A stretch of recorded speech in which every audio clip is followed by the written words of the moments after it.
All these things Martin Luther did, from sleeping on hard floors, enduring harsh climates and winters with no heating because he was wanting to be faithful to God in all seasons, divesting himself of so many comforts, fasting, repeating the nonstop rhythms of monkery life, and at times spending 4 to 6 hours of the day confessing each one of his sins with notes, because he wrote down every sin he committed, and he knew, I have to confess each one if I want peace and I want perfection and peace in my life. But alas, after doing what he envisioned and supposed was sufficient for the task of giving him peace, Martin Luther had no peace.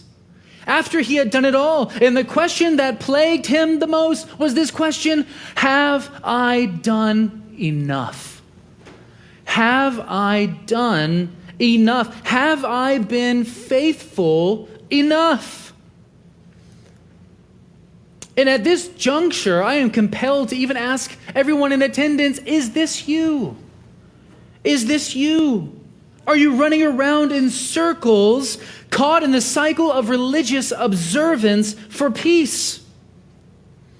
Caught in the bondage of looking to yourself for the remedy to your despair. This is where Martin Luther lived so much of his life. So long. Becoming a monk, this was Luther's way of earning and trying to obtain God's love. This is how even Luther understood the doctrine of justification, that it was a process of internal transformation where you are being made more and more righteous until you're like God, until you're sinless. Here are Martin Luther's own words regarding his spiritual bondage and new birth. And this is in 1519 when he wrote this. He says this: though I lived as a monk without reproach, I felt that I was a sinner before God with an extremely disturbed conscience. I could not believe that he was placated by my satisfaction. I did not love. Yes, I hated the righteous God who punishes sinners. And secretly, if not blasphemously, certainly murmuring greatly, I was angry at God, and said, as if indeed it is not enough that miserable sinners, eternally lost their original sin, are crushed by every kind of calamity by the law of the Decalogue, without having God add pain to pain by the gospel, and also by the gospel threatening us with his righteousness and wrath. And he says, thus I was raged with a fierce and troubled conscience.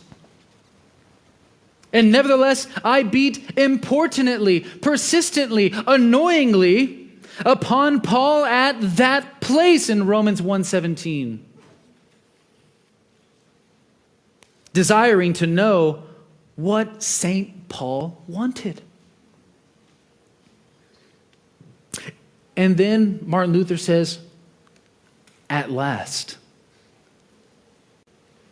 by the mercy of God, meditating day and night, I gave heed to the context of the words, namely, in it, the gospel, in it, the righteousness of God is revealed, as it is written, he who through faith is righteous shall live. And there I began to understand that the righteousness of God is that by which the righteous lives by as a gift of God, namely, by faith. And here I felt that I was altogether born again and had entered paradise itself through open gates. This is where we can say and agree with others, this was the real issue of the Protestant Reformation, and why Luther called the doctrine of justification the truth upon which the church either stands or falls. Because if you get this wrong, you get everything wrong.